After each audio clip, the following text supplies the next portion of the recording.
Super Saravana stores. இப்போது புதிய அறிமுகம் ஆச்சி ஹோட்டல் சாம்பார் 50 கிராம் ரூபாய் 20 மட்டுமே. சம்மர் வந்தாச்சு. What's your plan for this holiday? எங்க கிட்ட விட்டுருங்க, நாங்க பாத்துக்கிறோம். GT Holidays, South India's #1 travel brand. சங்கீதாவுக்கும் அவருக்குமான பிரச்சனைக்கு திமுக தான் காரணமா? அப்படிதான் சொல்றாங்க. தாவித த்ரிஷாவோட மட்டும் இல்ல, வேற நடிகைகளோடும் அவர் எத்தனை பெண்களோடு வேணுமாலும் தொடர்பாக இருந்து கொள்ளலாம். அவர் குற்றமற்றவர், அவர் பெண்களை விவாகரத்து பண்ணலாம், அவர் என்ன வேணுமாலும் பெண்களை பண்ணலாங்கிற அந்த கண்ணோட்டம் பாருங்க, அதுதான் சமூகத்தில் கிடையாது. இப்போ த்ரிஷாவினுடைய பேட்டி காலைல பார்த்தீங்களா, அவங்க எதுவுமே பேசல. நாளைக்கு த்ரிஷா விவகாரத்தில் ஏதாவது பிரச்சனையாச்சுனாலும் கூட அது திமுக தான் காரணம் சொல்லுவாங்க. அப்ப எம்ஜிஆருக்கும் ஜெயலலிதாவுமான உறவு என்பது ஒரு அண்ணன் தங்கைக்கான உறவு அல்ல. ஒருவேளை அந்த அம்மா அப்பான்னு சொல்லியிருந்தாலோ அல்லது அண்ணன் சொல்லியிருந்தாலும் கூட ஜெயலலிதாவை தோக்கடிச்சிருப்பாங்க. அவர் தேசிய கத்து கொடுக்குற மரியாதையை கொடுக்கல ஒரு பாடி லாங்குவேஜ். அவர் பின்னால கை கட்டி நின்னாரு, அவர் சொட்டல தட்டி விட்டு நின்னாரு. அந்த பாடலுக்கு வந்தே மாத்திரம் உதயநிதி சரி கிடையாதுங்க, அவருக்கு நிர்வாகம் தெரியாது, வாரிசுன்னு கொண்டாந்து வச்சுட்டேன்னு சொல்ற. அவர் விளையாட்டுல ஏதாவது ஒன்று கண்டுபிடிச்சு சொல்ல நீ ஆதவன் அர்ஜுனா, அப்புறம் வந்து பாண்டிச்சேரிக்காரரு, இவங்களெல்லாம் கூட கைது பண்ணி வச்சிருந்தா கூட இவங்க வெளியில பொய் செய்தி பரப்பிருக்க மாட்டாங்க. இவங்க பண்ணிட்டு அதை கொண்டாந்து திமுக பண்ணுச்சு சொல்லி அதையாவது தடுத்திருக்க முடியும். பாண்டியராஜ படத்துல ஒரு முள்ள பைத்தியங்கள் 2000 4000 6000 மாமா பிம்பிளிக்கு பிலாப்பி பிஸ்கோத்து இல்ல, அது மாதிரி எடப்பாடி ஆட்சியில் நடந்த போலீஸ் வன்முறைக்கும் இன்னைக்கு நடக்கிற இந்த போலீஸ் வன்முறைக்கும் என்ன பேஸா நம்ம திமுக அரசுக்கு சப்போர்ட் பண்றோம்னா, 1 மணி நேரத்தில் அரெஸ்ட் பண்ணப்படுறாங்க. அரசு நடவடிக்கை எடுக்கும்போது நீங்க எப்படி அரசு கூட சொல்லுவீங்க? இந்த 5 ஆண்டுகள்ல ஒரு துப்பாக்கி சூடு நடத்தல, ஒரு இடத்துல துப்பாக்கி சூடு கிடையாதுங்க. நக்கீரன் நேயர்களுக்கு வணக்கம். இன்று நம்முடன் கருத்துக்களை பகிர்ந்து கொள்ள இணைந்திருக்கிறார் வே மதிமாறன் அவர்கள். வணக்கம். வணக்கம். RN ரவி மாற்றப்படுகிறார் அப்படின்னு ஒரு பிரச்சார பீரங்கி நம்மளை விட்டு போகிறாரு, அவர் இருந்தால் திமுக ஜெயிச்சிடும் அப்படின்லாம் பேசினாங்க. இப்போ அவர் போயிட்டார், மேற்கு வங்கம் போயிட்டாங்க. புதிய ஆளுநர் எப்படி இருப்பார்? நேற்று பதவியேற்பு விழா நடந்திருக்கு, அது எப்படி பார்க்குறீங்க? புதிய ஆளுநரும் பாஜகவால் நியமிக்கப்படுறவர் தானே. ஆனால் RN ரவி அவரோட ரோலில் அவர் பண்ணாருங்கிறதோடவும் பாஜக ஒன்றிய அரசோட ரோல் அவங்க என்ன சொல்கிறாங்களோ அதை நிறைவேற்றவர்களாக தான் கவர்னர்கள் இங்கே இருக்கிறாங்க. அதில் அவரோட ஆர்வ கோளாறு, அவரோட இண்டிவிஜுவலாக அவர் சமூகம் சார்ந்த அவரோட இன்டென்ஷன் இருக்குல்ல, அவர் பேசுகிற கருத்து, திராவிட எதிர்ப்பு பேசுறது, பிராமணிக்களை உயர்த்தி பேசுறதுங்கிறது கூடுதலாக இருந்தது RN ரவி கிட்ட. அது இப்போ புதுசாக வந்திருக்கிறவர் RN ரவிக்கு எந்த வகையிலையும் சலைச்சவராக இருக்க மாட்டார். அவருக்கு 2 ரோல் இருக்குது, கேரளாவிலையும் இங்கேயும் பார்க்கணுங்கிறதுனால அந்த அளவுக்கு இருக்காது. நமக்கு எலெக்ஷன் வேறு வரப்போகுது. ஆனால் அவர் நேற்று கவர்னர் மாளிகையில் அவர் சேர்ந்துருக்கார் இல்லையா, அதுக்கு ஒரு நிகழ்ச்சி முதலமைச்சர்லாம் கலந்துக்கிறாங்க. அவர் ஒரு RN ரவி தான் அப்படிங்கிறத அந்த நிகழ்ச்சியில் சம்பவத்திலே பண்ணியிருக்கிறாங்க. என்னென்னா தேசிய கீதம் தான் அங்கீகரிக்கப்பட்டது. அதில் வந்தே மாதரம் பாடலை ஒரு தேசிய கீதம் போல் வெளியிருக்கிறாங்க. தேசிய கீதத்துக்கு என்ன மரியாதை கொடுக்கணுமோ அதே மாதிரியான ஒரு மரியாதை வந்தே மாதத்துக்கு கொடுக்குறாங்க. வந்தே மாதத்துக்கு சாதாரணமாக ஒரு சினிமா பாடலுக்கு இருக்கிற மரியாதை கூட சமூகத்தில் கிடையாது. அப்படி எதுவுமே அது கிடையாது, கொடுக்க வேண்டிய அவசியம் கிடையாது. வந்தே மாதரங்கிற பாடல் அங்கீகரிக்கப்பட்டதில்லை, அது ஒரு தேசிய கீதமும் கிடையாது. ஒன்று. இன்னொரு விஷயம் அந்த பாடல் இங்கே இருக்கிற மக்களை மத ரீதியாக பிளவுபடுத்துகிற ஒரு பாடல். இருக்கிற சிறுபான்மை மக்களுக்கு எதிராக, இஸ்லாமியர்கள், குறிப்பாக இஸ்லாமியர்களுக்கு எதிராகவும் அது இந்து கடவுள்களை ப்ரமோட் பண்ணியும் ஒரு பாடல் அது. அதனால தான் தேசிய கீதமாக வந்தே மாதரம் வைக்கக்கூடாதுன்னு ஜனகணமனம் வச்சது. அப்போ அந்த சம்பவம் நேற்று வேணும்னே இது சங்கிகள் எப்படி ஜனகணமனகதிய தேசிய கீதத்தை எடுத்துட்டு வந்தே மாதத்தை கொண்டு வைக்கணும் அங்கிறது எப்படி அவங்களோட அஜெண்டாவாக இருக்குதோ, அதை நேற்று கவர்னர் நிகழ்ச்சி அதை பண்ணியிருக்கிறாங்க. அதுதான் வந்திருக்குது. ஆனால் இங்கே தமிழ்நாடு ரொம்ப சிறப்பானது. எல்லாரும் அங்கே மம்தா RN ரவி இங்கே போயிருக்காரு, மேற்கு வங்காளத்தில் மம்தா கிட்டலாம் வச்சுக்க முடியாது அப்படி இப்படின்றாங்களா, அப்படிலாம் ஒன்றும் கிடையாது. RN ரவிக்கு தக்க பாடத்தை இங்கே கற்பித்து கொடுக்குறோம். நம்ம பொலிட்டிக்கலாக சொன்ன மாதிரியான விஷயத்தெல்லாம் அந்த இடத்துல மம்தா பண்ணுறதுக்கு வாய்ப்பு இல்லை. இப்போ அந்த சம்பவம் நேற்று பண்ணியிருக்கிறார் முதலமைச்சர் ஒரு சம்பவம், இதையெல்லாம் மம்தா பண்ணி நினச்சி கூட பார்க்க மாட்டாங்க. அந்த தேசிய கீதம்னு ஜனகணமதி ஒளிபரப்பாகிறதுக்கு முன்னால் இந்த வந்தே மாதரம் போட்டு அதுக்கு வரைச்சி நின்றுருக்காரு அந்த புது கவர்னர். அப்போ நம்ம முதலமைச்சர் வந்தே மாதரம்ங்கிறது ஒரு சங்கி பின்புலம் கொண்டது, அது சிறுபான்மை மக்களுக்கு எதிரானது அப்படிங்கிற திராவிட கான்செப்ட் இருக்குல்ல, தெரிஞ்சதுனால அவர் தேசிய கீதத்துக்கு கொடுக்குற மரியாதையை கொடுக்கல ஒரு பாடி லாங்குவேஜில். அவர் பின்னால் கை கட்டி நின்னாரு, அவர் சொட்டல இருக்குது இப்படி தட்டி விட்டு தான் நின்னார் அந்த பாடலுக்கு வந்தே மாதரத்துக்கு. அதுக்கப்புறம் ஜனகணமதி ஒழிக்கும் போது அதே மாதிரி ஜனகணமதிக்கு உரிய மரியாதையை கொடுத்து முதலமைச்சர் அதுக்கு ஒரு மரியாதை செலுத்தினார். அப்படிங்கிறது எவ்வளோ பொலிட்டிக்கல் வேல்யூவான ஒரு விஷயத்தை எடுத்து பண்ணியிருக்கிறாரு. இந்த மாதிரியான கண்ணோட்டம்லாம் அந்த மட்டும் இருக்கிறது இல்லை. வந்தே மாதரத்தை அந்த அம்மா இன்னும் சொல்ல போனால் ஜனகண மனதியோட தீவிரமாக கூட அவங்க விரும்பலாம். ஏன்னா வந்தே மாதரம் அதுவும் வெஸ்ட் பெங்கால் சேர்ந்த ஒரு விஷயம் தான். அதை அவங்க மறுத்து பேசுறதுக்கு இது வரைக்கும் நான் பார்த்தது ஒன்றும் இல்லை. இந்த ஐடியாலஜி ரொம்ப முக்கியமானது. நேற்று அவர் படைஞ்ச சம்பவங்கிறது முதலமைச்சர் ஸ்டாலின் வந்து அவர் பேச்சு, அவருடைய எழுத்து, சட்டசபையில் வந்து அதிகாரப்பூர்வமாக ஒன்றிய அரசுக்கு பாஜக சவால் விட்டு பேசுவது, பொதுக்கூட்டங்களில் பேசுறது, கட்சி மீட்டிங்கில் பேசுறது விட்டுருங்க, சட்டசபையிலே பாஜகவை கடுமையாக விமர்சனம் பண்ணி பேசுகிற தில் அவர்கிட்ட இருந்தது, தீர்மானம் போடுற தில் இருந்தது மட்டும் இல்லை. கவர்னர் நிகழ்ச்சியில் ஐடியாலஜி சார்ந்து வந்தே மாதரம்ங்கிறது நம்ம பாடல் இல்லை, அது சங்கீத்தனமானதுங்கிறத தன்னோட உடல் மொழியின் மூலமாக டக்குன்னு அந்த இடத்துல யோசிச்சு அவர் செஞ்சிருக்கிறாரு. அப்படிங்கிறது வந்து ரொம்ப சிறப்பானது நேற்று சம்பவம். ஆனால் புதிய கவர்னரும் அப்படிதான் இருக்கிறாருங்க. இதுல அரசு ஜீவோ போட்டிருக்கு, அதை நிறைவேற்ற வேண்டியதான ஒரு அரசின் பிரதிநிதியா இருக்கக்கூடிய முதல்வரோட என்ன ஜீவோ போட்டிருக்கு? அப்படி ஜீவோ ஒன்றும் இல்லையா? இல்ல வந்தே மாதரம் எல்லாரும் பாடணும்னு சொல்லி அப்படிலாம் ஒன்றும் கிடையாது. அப்படி ஒன்றும் கிடையாது. யார் சொல்றா அப்படின்னு? இல்ல இப்ப இடையில வந்துச்சுல்ல இல்ல, அவங்க ரீப்ளேஸ் பண்ண பாக்குறாங்க. அப்படியெல்லாம் வந்தே மாதத்துக்கு ரெஸ்பான்ஸ் பண்ணணும்லாம் அப்படிலாம் ஒண்ணுமே கிடையாது. அவங்க வந்தே மாதத்தை ஆல்டர்னேட்டிவா கொண்டு வராங்க. அதை நம்ம எதிர்ப்பு தெரிவிக்கிறோம். அதை எப்படி நம்ம ஒத்துக்க முடியும்? அதுவும் இல்லாம முதல் நாளே ஏன் மோதணும்? வந்த உடனே முதல்வர் மோதுறது ஒன்றும் இல்லைங்க. அவங்க வந்து முறையற்று ஒரு பாடலை போடும்போது அவர் எதுக்கு மோத போறாரு? அதான் அவரு ஜனகண மனதையே தான் அவர் ரெஸ்பான்ஸ் பண்ண முடியும். தேசிய தான், அதுதான், அதுக்கு தான் அவர் பண்ண முடியும். நீங்க உங்க விருப்ப பாடலாம் ஏதோ ஒரு நாள் போட்டுப்பீங்க, அதுக்கெல்லாம் அவர் என்ன பண்ண முடியும்? ஆனா இவங்க பேசுற இதே கவர்னர்கள் இருந்த சபையில இங்க அதிகாரப்பூர்வமா தமிழ்நாடு அரசு அங்கீகரிக்கப்பட்ட பாடல் வந்து இங்க தமிழ்தாய் வாழ்த்து. தமிழ்தாய் வாழ்த்துக்கு தடிமாடு மாதிரி உட்காந்துருந்தாங்க எல்லாரும். கவர்னர்லாம் கலந்துக்கிட்ட ஃபங்க்ஷன்ல ஒரு மடாதிபதி வந்து தடிமாடி மாதிரி உட்காந்துருந்தாங்க, கூட எல்லாரும் உட்காந்துருந்தாங்க. அதை எவனுமே இங்க பிரச்சனையே கருதவே இல்லையா? அது எவ்வளவு பெரிய இஷ்யூ. அது எவனோ பேசுறான்னா. ஆனா இது வந்தே மாதரத்துக்கு எதிர்ப்பு தெரிவிக்கணும். முதலமைச்சர் அது சங்கீத்தனமா இருக்குதுங்கிறத தன்னோட உடல் மொழியில் அவர் செஞ்சிருக்கிறாரு. ரொம்ப முக்கியமானது. அந்த வரலாறு நான் சொல்றேன். நீங்க துணை கேள்வி கேட்டதுனால அதை நம்ம சொல்ல வேண்டியிருக்குது. ஏன்னா ஏதோ வந்தே மாதரம் காந்தி காலத்துல அந்த பாடல், அந்த ஸ்டைல் இருக்குல்ல, அது MS சுப்ரமணி வாய்ஸ் நினைக்கிறேன். அது வந்து காந்தி மேடைகள் எல்லாம் பாடப்பட்ட பாடல் தான். அப்போ அவ்வளவு பெரிய பாடலை முதலமைச்சர் இப்படி சொல்லிட்டாரேன்னு ஒரு அவதூறு கலப்பறதுக்கும் வாய்ப்பு இருக்கும். அந்த வந்தே மாதரம் பாடல் எழுதினவர் வந்து ஆனந்த மடம் நாவல் எழுதின பக்கிம் சந்தர் சட்டர்ஜி தான் அந்த நாவல் எழுதுறாரு. அந்த நாவல் பாத்தீங்கன்னா அந்த நாவல் முழுக்க இஸ்லாமியர்களுக்கு எதிராக, சிறுபான்மை மக்களுக்கு, அது வெள்ளக்காரனுக்கு எதிராக எழுதப்பட்டதே கிடையாது. அது அந்த பாடல்லையும் சரி, அவர் எழுதின நாவல்லையும் சரி, வெள்ளக்காரனுக்கு எதிராக எதுவுமே கிடையாது. மாறாக இஸ்லாமியர்களுக்கு எதிரான கண்ணோட்டத்தில் உருவாக்கப்பட்டது தான். அதுக்கும் தேசபக்திக்கு எந்த சம்பந்தம் கிடையாது. ஒண்ணு. இன்னொன்னு, அந்த பாடலை கொண்டு வந்து தேசபக்தியை இவங்க கட்டமைக்கிறாங்க. அப்போ கட்டமைச்சாங்க, இப்ப கட்டமைக்கிறாங்கல்ல. அவர் எழுதினவர் யார் தெரியுங்களா? அவர் என்னன்னா, அவர் எங்க படிச்சாருன்னு பாத்தீங்கன்னா, படித்தது கிறிஸ்துவ மிஷனரி பள்ளியத்துல ஃபுல்லா படிச்சுட்டு வந்தாரு. படிச்சுட்டு வந்து அதுக்கப்புறம் பெரிய வெள்ளக்காரன் போஸ்டிங்ல பெருசா வெள்ளக்காரன்ட்டு வேலைக்கு பார்க்குறாரு. யாருன்னா, அவர் ஒரு சப் கலெக்டர். சுதந்திர போராட்டத்துக்கு அந்த பாடலுக்கு சம்பந்தம் இல்லைங்கிறத எழுதணுக்கு அதுக்குமே சம்பந்தம் கிடையாது. வெள்ளக்காரன்ட்டு ஒரு சப் கலெக்டரா இருந்தவர் தான் பக்கிம் சந்தர் சட்டர்ஜி ஆனந்தமடம் நாவல் வந்தே மாதரம் பாடல் எழுதினவர். அப்போ வெள்ளக்காரனுக்கு இவ்வளவு விசுவாசம். இன்னும் சொல்ல போனா வெஸ்ட் பெங்கால்ல சப் கலெக்டரா இருந்து சுதந்திர போராட்டத்தை ஒடுக்குமுறை செய்த நபர் தான் அவரு. எவன் சுதந்திரம் போட்டாரோ மண்டை உடைச்ச நபர் தான் யாரு? பக்கிம், இந்த வந்தே மாதரம் பாட்டு எழுதினவர். அப்போ வந்தே மாதத்துக்கு நீங்க ஒபே பண்றது இந்த தேச துரோகம் நடக்கி தான், தேசத்துக்கு எதிரான விஷயம் தான். ஒரு தேச துரோகியால் எழுதப்பட்டதுன்னு கூட சொல்லலாம். வெள்ளக்காரன்ட்ட வேலை பார்த்தா தேச துரோகி, நீதி கட்சியார் ஆதரித்ததுக்கு, சமூக நீதி அடிப்பில் நம்ம ஆதரிச்சோம். அதுக்கே இவங்க வந்து இடஒதுக்கீடு கொள்கை பார்ப்பனல்லாத மக்களுக்கு கொடுத்ததுக்கே வெள்ளக்காரனுக்கு ஜால்ரான்னு நீங்க சொல்றீங்க. ஏப்பா அவன் பாட்டு எழுதின வந்தே மாதரம் பாட்டு எழுதினவர் சப் கலெக்டர், வெள்ளக்காரன் வேலை பார்த்தவர், சுதந்திர மடத்தில் கலந்து விட்ட மண்டையை உடைச்சவர். அவர் எழுதின பாட்டுக்கு என்ன ரெஸ்பான்ஸ் பண்ண முடியும்? இல்லை, ஒரு பக்கம் RSSக்கு எதிராக முதல்வர் இப்படியெல்லாம் வெளிப்படுறாரு அப்படின்னு ஒரு விஷயத்த பார்க்குறோம். இன்னொரு பக்கம் மைத்ரேயன், OPS, தேமுதிக இவங்களெல்லாம் அரவணைச்சு அவங்களுக்கு பொலிட்டிக்கல் மைலேஜ் முதல்வர் தானே தராரு. இல்ல, அவங்க யாரும் RSS கண்ணோட்டத்தோடு இங்க இல்லையே. இங்க இப்ப திமுகக்குள்ள வராங்க அப்படின்னு சொன்னா யார் வேணுமாலும் போய் சேர்ந்துக்கலாம். நாளைக்கே வந்து வெளியில இருந்த வரைக்கும் RSS காரங்களா தானே அவங்க. இல்ல, அவங்க அது இப்ப உள்ள வந்து அவங்க அது வேணான்னு விட்டுட்டு தானே வெளியே வராங்க. அந்த கண்ணோட்டத்திலிருந்து வந்ததுனால உள்ள சேர்ந்துக்கிறாங்க. இங்க அவங்க செயல்பாடு எப்படி இருக்கு? இப்ப நடிகர் S.V. சேகர் இருக்காரு. அவரோட ஐடியாலஜியில பெரும் மாற்றம் இருக்கிறதுக்கு வாய்ப்பு இல்லை. ஆனா திமுக மேடையில வந்து அவர் வந்து தன் ஐடியாலஜி சார்ந்து அவர் பேசுறாதான் பிரச்சனை. திமுக மேடையிலோ திமுக ஆதரவுலையோ அது மாதிரியான சம்பவங்களும் வெளியிலிருந்து ஆதரிக்கிற அவர் போன்றவரை அப்படி இருக்கும்போது கட்சிக்குள்ள இருக்கிறவங்க அப்படி செயல்படுறதுக்கு வாய்ப்பு இல்லை. அப்படி செயல்பட்டா கட்சியில தான் நீக்கிற போறாங்க. ஊடுருவல்னு சொல்ல மாட்டாங்களா இதை? தேர்தல் அரசியல்ல வந்து சேர்த்துக்கொள்வதில் இவங்க பார்க்குற கண்ணோட்டம் ஒன்று இருக்கு. அதனால அவங்க அப்படி ஒரு புரிதலை அதை எடுத்துக்கலாம்.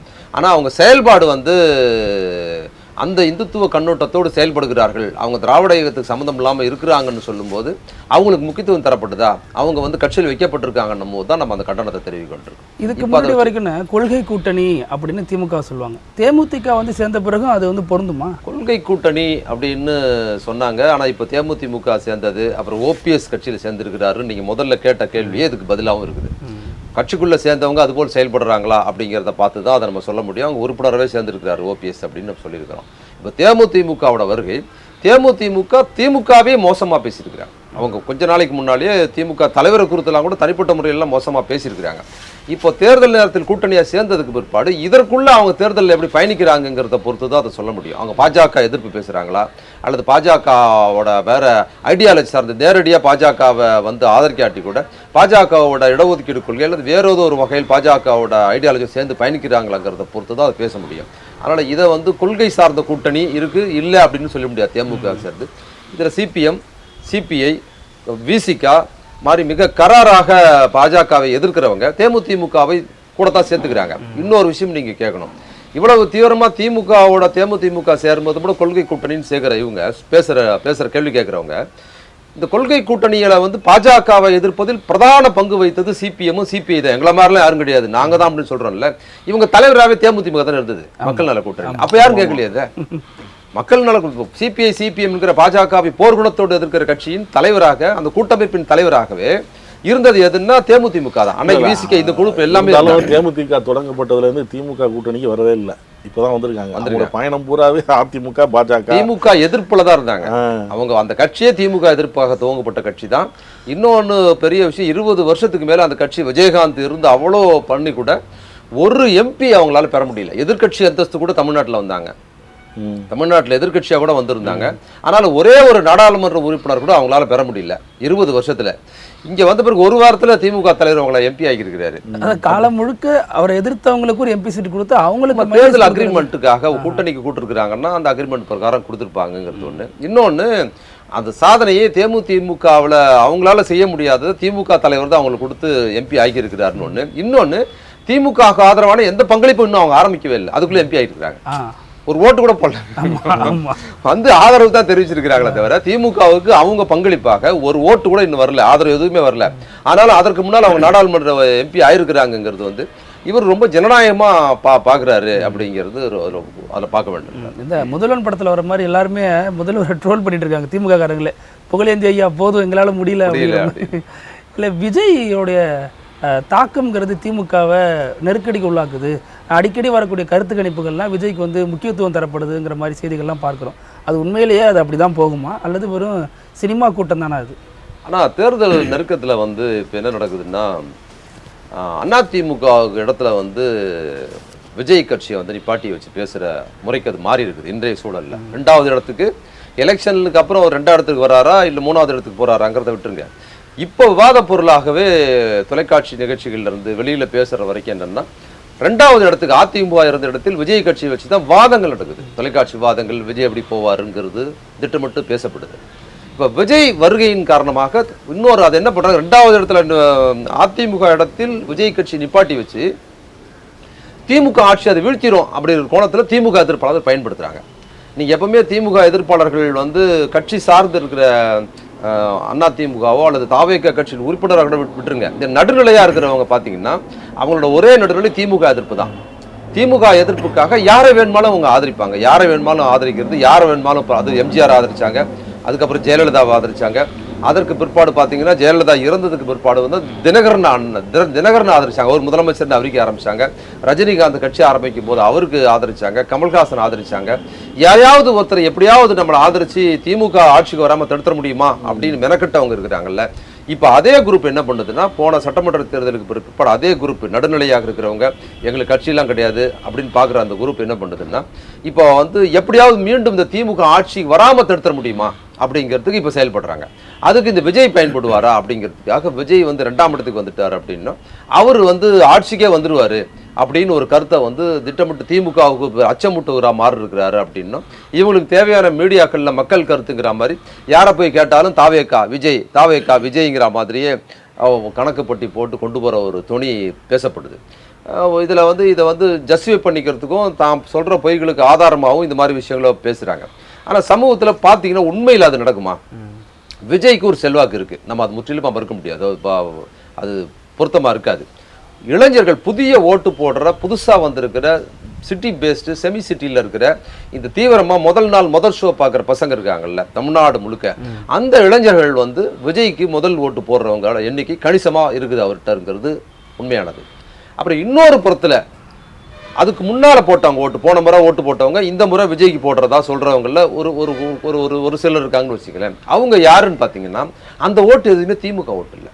நான் சொன்ன மாதிரி இந்த நடுநிலையாக பேசுகிறவங்க இருக்காங்களா, இது போல் ஓட்டு போட்டவங்க. அவங்க எப்போவுமே திமுக எதிர்ப்புக்கு ஓட்டு போடுறவங்க. அது அண்ணா திமுக ஓட்டாக இருக்குது, அது பாமக ஓட்டாக இருக்கலாம், அது பாஜக ஓட்டாக இருக்கலாம். அது மாதிரி போன முறை அவங்கள விசாரித்து கேட்டிங்கன்னா இந்த முறை நான் வந்து விஜய்க்கு தான் போடுவேன்னு சொல்கிற அவர் கேட்டு பார்த்தீங்கன்னா அவங்க போன முறை திமுகவுக்கு போட்டிருக்க மாட்டாங்க. திமுக போட்ட ஓட்டாக இருக்காது. அவங்க போன முறை அண்ணா திமுகவுக்கு போட்டிருப்பாங்க, பாமகவுக்கு போட்டிருப்பாங்க, திமுக எதிர்ப்பு ஓட்டுகளை போட்டிருப்பாங்க. பார்த்தீங்களா? அது போன்ற நபர்கள் என்ன பண்ணுறாங்கன்னா ஒரு மாய தோற்றத்தை, நான் பல முறை ஓட்டு போட்டேங்க, ஒரு மாற்றம் வரணும்னு கருதுறேன், இந்த முறை வந்து நான் விஜய்க்கு போடலான்னு சொல்கிறவங்கள நெருக்கி பார்த்தீங்கன்னா அவங்க போன முறை திமுக போட்டிருக்க மாட்டாங்க, அதுக்கு முந்தின வரைக்கும் போட்டிருக்க மாட்டாங்க. அப்போ இதை பயன்படுத்துறதுக்கு ஒரு வாய்ப்பாக விஜய் ஒரு முகமாக இருக்கிறாரு, அவரை பயன்படுத்தினா திமுக வீழ்த்த முடியுங்கிற கண்ணோட்டம் உள்ளவர்களும், எப்போதுமே திமுக மீது வெறுப்பு கொண்ட திமுக ஓட்டு போட முடியாதுன்னு கருதுறவங்களும் தான் அதிமுக ஓட்டோ மற்ற ஓட்டோ தான் விஜய்க்கு போகுது அப்படிங்கிறது தான் அதில் ஒன்று. இதில் பெண்கள் சார்ந்த கருத்து வருது சில விஷயங்களில். ஒரு சில கருத்துக்களில் பெண்கள், குடும்பம் சார்ந்த பெண்கள் வந்து விஜய்க்கு ஓட்டு போடுறதா சொல்கிற கருத்தில் ஒரு கருத்து இருக்கலாம். அது என்னவா இருக்கலாம்னா, இந்த 1000 ரூபாய் கொடுக்குற திட்டம் இருக்குல்ல, இந்த 1000 ரூபாய் கொடுக்குற திட்டங்களில் பெரும்பான்மையான மக்களுக்கு, பாதிக்கப்பட்ட மக்களுக்கு பார்த்து சரியாக கொடுக்குறாங்க. ஒரு குடும்ப வீட்டுக்காரர் வந்து அரசு ஊழியராக இருக்கக்கூடாது, ஒரு பென்ஷன் வாங்கக்கூடாது, இது மாதிரியான குடும்ப பிள்ளைகள் தான் கொடுக்க முடியும். அரசு ரீதியான பண உதவி பெறுவர்களுக்கு இந்த திட்டம் கொடுக்க முடியாது. அவங்க ரொம்ப பணக்காரராக இருக்கணும்னு அவசியம் இல்லை. ஒரு அரசு ஊழியராக இருக்கிறாரு, ஒரு மாதம் ஒரு 20,000 30,000 ரூபாய் பென்ஷன் வாங்குறாருன்னா ஒரு சாதாரண குடும்பத்தில் தான் இருப்பார், அவங்க மனைவி வறுமையில் தான் இருப்பாங்க. ஆனால் அவங்களுக்கு பென்ஷன் கொடுக்க முடியாது. இந்த 1000 ரூபாங்கிறது அதுக்கு கீழ் உள்ள வறுமையில் இருக்கிற பெண்களுக்கு கொடுக்குற தொகை தான் அது. ஆட்டோ ஓட்டுறாரு இருப்பார், அவங்க வீட்டுக்காரு முறைசாரா தொழிலில் இருப்பாங்க, அவங்களுக்கு குடும்பத்துக்கு போகிற தொகையாக தான் அது 1000 ரூபாய் இருக்குது. இப்போ இது போல இருக்கிறாங்கல்ல, 1000 ரூபாய் பெறாதவர்கள் எண்ணிக்கை கொஞ்சம் இருக்குல்ல, அவங்களுக்கு என்ன தோணும்னா, இயல்பாக அவங்களுக்கு தோணுன்னா நமக்கு கொடுக்கலையே அப்படிங்கிற எண்ணம் இருக்குது பார்த்தீங்களா? அந்த எண்ணம் அவங்களுக்கு என்ன ஆகுதுன்னா, பக்கத்து வீட்டில் கிடைக்குது, அதுவும் இல்லாமல் 5000 ரூபாய் கொடுக்குறாங்க, 1000 ரூபாய் கொடுக்குறாங்க, அது கொடுக்குறாங்க, இது கொடுக்குறாங்க, நமக்கு ஒன்றுமே கிடைக்கலையே அப்படிங்கிறத அவங்க இந்த பொறுத்துப்பாட்டோட பார்க்கறது இல்லை. நீங்கள் இடஒதுக்கீடு சிஸ்டம் கூட பார்த்தீங்கன்னா எல்லாம் எங்கெங்கே கிடைக்குது, நமக்கு எல்லாமே கீழே எஸ்சிக்கு தான் போகுதுன்னு ஒருத்தர் சொல்லுவார். அவர் பிசியாக இருப்பார், அவர் எஃப்சிக்கு போகிறத அவர் பிசி எடுத்துக்கிறாருங்கிறத மறந்துடுது அவர். அதே மாதிரி எம்பிசியாக இருக்கிறவர் கேட்டிங்கன்னா பார்த்தீங்கன்னா பிசியாக இருக்கிறவர் எம்பிசிக்கு போதில் எஸ்சிக்கு போதும்பார். எம்பிசி நெருக்க பிடிச்சி எங்களுக்கு எங்கே வருது, பூரா எஸ்சிக்கு தான் போதும்பார். ஆனால் அவர் பிசி மற்றும் எஃப்சிக்கு போகிற விஷயத்த தனக்கு கொடுக்குறாங்கிற மாதிரி பார்க்க மாட்டார். எஸ்சிக்கு போகிறது மட்டும்தான் இடஒதுக்கீடு, மற்றவங்களுக்கு இல்லை அப்படின்னு பார்ப்பாங்கல்ல. இந்த இடஒதுக்கீடுக்கான காரண காரியங்கள், சமூக காரணங்களில், பொருளாதார காரணங்கள் எப்படி இருக்குதோ அதில் தான் பிசி எம்பிசி எஸ்சின்னு கேட்டகரி வச்சு கொடுக்குறாங்க. தன் நிலையை மறந்துட்டு தனக்கு கீழே உள்ளவங்க வந்து இப்போ உதவி பெறுறாங்கிறத எப்படி இடஒதுக்கீட்டில் இருக்கிறவங்க பார்க்குறாங்களோ, அது மாதிரி ஒரு சிலர் தனக்கு 1000 ரூபாய் கிடைக்கலையே, பக்கத்து வீட்டில் ஒரு மஞ்சள் குளிக்கிறாங்களே, போனால் 1000 ரூபாய் கிடைக்குது, 5000 ரூபாங்கிறாங்களே, நமக்கு ஒன்றுமே கிடைக்கலையே அப்படிங்கிற கண்ணோட்டம் சில பொசசிவாக மாறுற ஒரு சிலர் வந்து அந்த ஓட்டு விஜய்க்கோ அல்லது மற்றவங்களுக்கோ போகிற வாய்ப்பாக இருக்கும். அவ்வளவுதான். இதில் வந்து விஜய் சார்ந்த ஓட்டில் மாசா போகுது, திமுக வீழ்த்தும், திமுக பலமாக இருக்குது, செல்வாக்கு பெற்று இருக்குது நல்ல திட்டங்கள்ங்கிறத பயணத்தின் மூலமாக நான் பார்த்துருக்கேன், பல இடங்களில் பார்த்துருக்கேன். திமுக ஓட்டை தான் பிரியுதுங்கிறாங்க அவங்க. அதுதான் நீங்கள் வந்து நிறைய காரணம்லாம் சொன்னீங்க. அதாவது திமுகவுக்கு போடாதவங்க தான் அங்கே போகும், அது வந்து ஒவ்வொரு காலகட்டத்திலையும் ஒவ்வொருத்தரும் வருவாங்க. அதே போல் தான் இப்போ விஜய் வந்திருக்கிறார், விஜய்க்கு போகும் நீங்கள் சொல்கிறீங்க. ஆனால் விஜயுடைய வருகை வந்து திமுகவை தான் பாதிக்குது அப்படிங்கிறது ஒரு குரூப் சொல்லிகிட்டே இருக்கு, அது கருத்து கணிப்பு மாதிரி சொல்லிகிட்டே இருக்கிறாங்க. இல்லை நீங்கள் அதோட மட்டும் இல்லை, அவர் சொன்ன இப்போ இதனால அவர் வந்து வந்தனார், பேசினார், போனார். ஆனால் இப்போ வந்து வாக்குறுதிகள் அதிகமாக கொடுக்குறாரு. வாக்குறுதி இல்லை, இப்போ நீங்கள் பயனாளர்கள் இருக்கு, இந்த பயனாளர்கள், அந்த பயனாளர்களோட நீங்கள் அந்த அடிமட்டத்தில் இறங்கி பார்த்தீங்கன்னா இது எவ்வளோ பெரிய பொய்ன்னு உங்களுக்கு தெரிஞ்சிடும். நீங்கள் ஒன்றும் இல்லை, 2021 எலெக்ஷன் முடிஞ்சது, மிகைப்படுத்திப்பட்டு நான் எதுவும் சொல்லலை. நீங்கள் இப்போ கேமரா வச்சுருக்கிறீங்க, நீங்கள் போய் எங்கே ஒன்றும் ரிப்போர்ட் பண்ணலாம், எந்த மக்களை எந்த பகுதியிலும் போய் பார்க்கலாம். 2021 5 ஆண்டுகளுக்கு முன்னால் இருந்த எளிய மக்களோட வாழ்க்கை தரத்திற்கும் 5 ஆண்டுகளுக்கு பிற்பாடு இருக்கிற இன்றைய வாழ்க்கை தரமும் கடுமையாக உயர்ந்திருக்குது, தரமாக இருக்குது, பல மடங்கு உயர்ந்திருக்குது. அதை மக்கள் உணர்றாங்க. நான் போகிற பகுதியில் பார்க்குறேன். 5 வருஷத்துக்கு முன்னால் ஒரு வீட்டு முன்னால் மழை பெஞ்சு தண்ணி நின்றுதுன்னா அது வத்துறதுக்கு 15 நாள் ஆகும், குறைஞ்சபட்சம் 10 நாள் 15 நாள் ஆகும். இப்போ மழை பெஞ்சதுன்னா போன ஆண்டும் அதுக்கு முந்தின ஆண்டும் வந்த புதுசில் மழை தண்ணி நின்று ரெக்கவரி பண்ணாங்க, திருப்பி பண்ணி இப்போ மழை பெஞ்சதுன்னா அதிகபட்சம் நின்னா 2 நாள் நிற்கிது, இல்லைன்னா 1 நாள் நிற்கிது, போயிடுது. அதே போல் குடி தண்ணீருக்கு 5 ஆண்டுகளுக்கு முன்னால் பிரச்சனை இருந்தது. சிட்டிக்குள்ளார நகரத்துக்குள்ளார நமக்கே நல்லா தெரியும். சென்னைக்குள்ளாரியே குடி தண்ணீர் பிரச்சனை வந்து டாய்லெட்டில் தண்ணி யூஸ் பண்ண முடியாமல், குடிக்க தண்ணி யூஸ் பண்ண முடியாமல் பெரும் பஞ்சம் இருந்தது. இந்த 5 ஆண்டுகளில் தண்ணி பஞ்சம் இப்போ இல்லை, குடிக்க தண்ணி பிரச்சனை கிடையாது. வாழ்க்கை தரம், பொருளாதார ரேஷன் கடையில் இருக்கிற பொருள்களோட தரம் உயர்ந்திருக்குது. பொருள் வந்து எப்போவுமே போனாலும் பொருள் இல்லைங்கிற பிரச்சனையாக ரேஷன் கடையில் இது வரைக்கும் எந்த எளிய மக்கள் சொல்லி நீங்கள் பார்த்ததில்லை. நான் எப்போவுமே பார்த்தீங்கன்னா தாவேக்காக தான் ஓட்டு போடுவேன், அவங்க தான் செல்வாக்கு வளர்ந்துருக்குன்னு சொல்கிற யாராவது ரேஷனில் பொருள் கிடைக்கலங்கிறத எதை கேட்டிருக்கீங்களா? எதையாவது ஒன்று ஆட்சி சரியில்லைன்னு சொல்வதற்கு சட்ட ஒழுங்கு சரியில்லை, அது ஏதோ ஒன்று காரணத்தை சிருஷ்டிக்கிறாங்களே தவிர அடிப்படை மக்களின் வாழ்வாதாரம் இருக்கிற பிரச்சனையை எதிர்ப்பாக பேசுகிற கூட யாரும் சொல்கிறதில்ல. ரேஷன் பொருளை தரமாக இல்லை, ரேஷன் பொருளை பொருள் கிடைக்கலன்னு யாரும் சொல்கிறதில்ல. அதே போல் வந்து போக்குவரத்து, கிராமப்புற சாலை கட்டமைப்பு மிக பிரமாதமாக இருந்திருக்குது. இந்த 5 ஆண்டுகளில் தமிழ்நாட்டில் புது சாலைகள் கிராமப்புறம் சார்ந்து பல பகுதிகளில் சாலைகள் பிரமாதமாக இருந்திருக்குது. போக்குவரத்து மிக சிறப்பாக இயங்குது. கட்டமைப்பில் பல போக்குவரத்து, கிராமப்புறம் சார்ந்த போக்குவரத்துகளில் புதிய போக்குவரத்து நிறைய ஊருக்கு பஸ்ஸு போயிருக்குது, எளிய மக்கள் வாழ்க்கை சார்ந்து. அதுக்கு மேலே ஆரம்ப பள்ளி, அரசு பள்ளிக்கூடங்கள் நீங்கள் எங்கே வேணுமாலும் பாருங்கள், நான் எதையுமே மிகப்படுத்தி சொல்லலை. எந்த ஊருக்கு எந்த கிராமத்துக்கு போங்க. நேற்று கூட நான் வந்து திருவள்ளூர் மாவட்டம் அந்த பன்னூர், அதை ஒட்டி கூவம் அப்படின்னு நதி பேர் போகுது இல்லை, கூவம், அதுக்கு காரணமாக இருக்கிற கூவம் ஊருக்கு போனேன். அது இவ்வளோ அழகான ஒரு ஊர், அது அவ்வளோ அழகமான சுத்தமான ஊர். அந்த ஊர் பேரை தூக்கி இந்த நதிக்கு வச்சிட்டாங்க, இந்த வேலை சாக்கடை தண்ணியெல்லாம் கலந்து வைங்க. அதனால கூவம்னாலே நாத்தம்ங்கிற பேர் இருக்குல்ல, அந்த கூவம்ங்கிறது அவ்வளவு அழகா, அவ்வளவு பசுமையா இருக்கிற, அவ்வளவு சுத்தமா இருக்கிற ஒரு குப்பை கூட அந்த ஊர்ல பார்க்க முடியாது. அந்த ஊருக்கு போயிருந்த ஒரு கிராமம், ரொம்ப இண்டியர் கிராமம். அரசு பள்ளி பார்க்குறேன், அவ்வளவு தனியார் பள்ளிக்கூடங்கள் இருக்கிற மாதிரி அரசு ஆரம்ப பள்ளி அவ்வளவு சிறப்பாக இருக்குது, அவ்வளவு சிறப்பாக இருக்குது. நீங்கள் நகரத்தில் விட்டுருங்க, எந்த கிராமத்துக்குள்ளாரே உள்ள வந்து அரசு பள்ளி போய் பாருங்க, தரம் இருந்திருக்குது. கல்லூரிகள் தரம் இருந்திருக்குது, அரசு கல்லூரிகள் தரம் இருந்திருக்குது. வகுப்பறைகள் வந்து தனியார் பள்ளியோடும் சிறப்பான வகுப்பறை கட்டமைப்பு உருவாயிருக்குது. நவீனமான முறையில் பள்ளிக்கூடங்கள், அரசு பள்ளிக்கூடம் ஆரம்ப பள்ளிக்கூடத்தில் இருக்குது, கல்லூரியோட செட்டப்பு மாறி இருக்குது. அதே போல் அரசு பள்ளிக்கூடத்தில் படித்த குழந்தைகள், எளிய உழைக்கும் சமூகத்தை சேர்ந்த குழந்தைகள், அவங்க வந்து கல்வி சுமை குறைக்கப்பட்டிருக்கு. அங்கே பல மதிய உணவு கொடுக்குறாங்க, காலை உணவு கொடுக்குறாங்கிறது மட்டும் இல்லை. அவங்க 11ஆவது 12ஆவது படித்தாங்கன்னா அந்த பசங்களுக்கு மாதம் 1000 ரூபாய் பணம் கொடுக்குறாங்க, அரசு பள்ளியில் கொடுக்குறாங்க. ஆண் பெண் இருபாலருக்கும் கொடுக்குறாங்க. அதுக்கப்புறம் அவங்க வந்து இன்ஜினியரிங் காலேஜ், மருத்துவக் கல்லூரிக்கே போனாங்கன்னு சொன்னால் அவங்க இடஒதுக்கீடு அடிப்படையில் கொடுக்குறாங்க.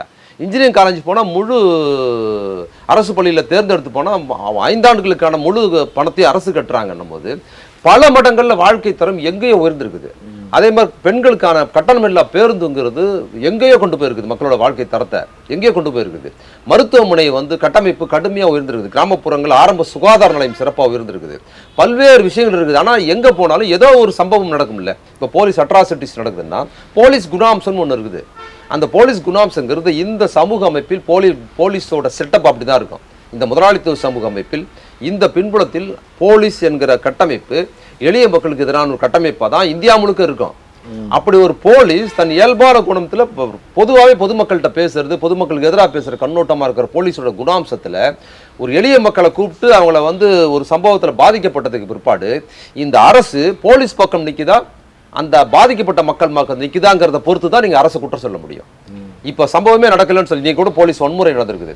எடப்பாடி ஆட்சியில் நடந்த போலீஸ் வன்முறைக்கும் இன்னைக்கு நடக்கிற இந்த போலீஸ் வன்முறைக்கும் என்ன பேஸாக நம்ம திமுக அரசுக்கு சப்போர்ட் பண்ணுறோம்னா, எடப்பாடி அரசு அது ஜஸ்டிஃபை பண்ணுது, போலீஸை போய் காப்பாற்றுது, போலீஸை வந்து காப்பாற்றுது, போலீஸை வந்து கோர்ட்டில் போலீஸுக்காக ஃபைட் பண்ணுது, போலீஸ் செஞ்சது நியாயம்னு பேசுது, அதுக்காக நம்ம ஃபைட் பண்ணி போராட்டம் நடத்த விட்டுருக்கு.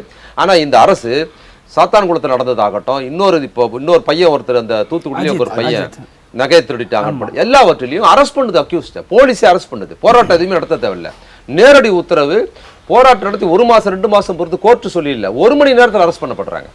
அப்போ இந்த அரசு என்ன பண்ணுதுன்னா, போலீஸாக இருந்து மக்கள் ஒருவர் நடவடிக்கை பண்ணாலும் காவல்துறைக்கு எதிராக அரசு நடவடிக்கை எடுக்கும்போது நீங்கள் எப்படி அரசை கூட சொல்லுவீங்க? இந்த ஸ்ட்ரக்சர், காவல்துறை ஸ்ட்ரக்சர் இருக்குது, அப்படி தான் இருக்குது. அதுக்குள்ளார இந்த வன்முறை நடக்காமல் இருக்கிறதுக்கு அரசு முயற்சி எடுக்குது. அப்படி நடந்துருச்சுன்னு சொன்னால் இந்த அரசு 5 ஆண்டுகளில் எங்கேயாவது ஒரு சம்பவம் காட்டுங்க போலீஸுக்கு ஆதரவாக இந்த அரசு செயல்பட்டுருக்கு, ஒரு எஃப்ஐஆர் போலீஸுக்கு ஆதரவாக போட்டிருக்கு, இந்த சம்பவத்தில் குற்றவாளிகள் வந்து பாதிக்கப்பட்டவங்க தான் குற்றவாளி, போலீஸ் தரப்பு நியாயம்னு சொல்லி அரசு எங்கேயாவது சொல்லியிருக்கா? அமைச்சர்கள் யாராவது பேசியிருக்காங்களா? குறைந்தபட்சம் அங்கே இருக்க சட்டமன்ற உறுப்பினர் யாராவது பேசியிருக்கிறாங்களா? தண்டிக்கப்பட்டிருக்காங்க போலீஸ்கார். அப்போ இதை நீங்கள் எதையாவது சொல்லணும் என்பதற்காக எடப்பாடி பழனிசாமி ஆட்சியில் நடந்த ஒரு 10ஆவது படிக்கிற பொண்ணை தூத்துக்குடி போராட்டத்தில் துப்பாக்கி மூளை சதுரி துப்பாக்கியில் சுட்டு படுகொலை செய்யப்பட்டதும், இப்போ லாக்அப் டெத்தில் வந்து கொடுமையை அடித்து கொலை செய்யப்பட்டதும், அவங்கள பாதுகாக்கிறதுக்கு எடப்பாடி பழனிசாமி மெனக்கட்டு போலீஸை பாதுகாத்தது ஒப்பிட்டு பேசுறதுங்கிறது குறைந்தபட்ச அரசியல் அறிவு இல்லாமல் நேர்மை இல்லாமல் பேசுறதுங்கிற இந்த நேர்மை வேணும். என்னைக்காவது போலீஸ் அரசு சார்ந்த வன்முறைகள் நீங்கள் எங்கேயாவது பார்த்துருக்கீங்களா? போலீஸ் விட்டு முதலமைச்சர் வந்து ரைடு பண்ணி அவங்கள துப்பாக்கி சூடு நடத்துங்க, அவங்களுக்கு தடி அடிக்கணும், ஒரு தடி அடி கேஸ் பார்த்தது இல்லைங்க போராட்டத்தில். எங்கேயாவது பார்த்துருக்கீங்களா? தடியால் அவங்க அடித்து மண்டையை உடைங்கன்னு சொல்லியிருக்காரு, அரசு சொல்லியிருக்குதா? ஒரு சம்பவம் கிடையாது. அப்போ இதோடலாம் சேர்த்து பார்க்கும்போது இந்த அரசு ரொம்ப நேர்த்தியாக இருக்குது. மக்கள் விரோத நடவடிக்கைகளை இந்த அரசு ஒரு சம்பவத்தை கூட நடத்தலை. இந்த 5 ஆண்டுகளில் ஒரு துப்பாக்கி சூடு நடத்தலை. ஒரு இடத்துல துப்பாக்கி சூடு கிடையாதுங்க, ஒரு துப்பாக்கி சூடு கிடையாது. போன முறை எத்தனை துப்பாக்கி சூடு? ஜெயலலிதா ஆட்சியில் துப்பாக்கி சூடு நடத்திக்கிட்டு இருந்தாங்க அந்த அம்மா.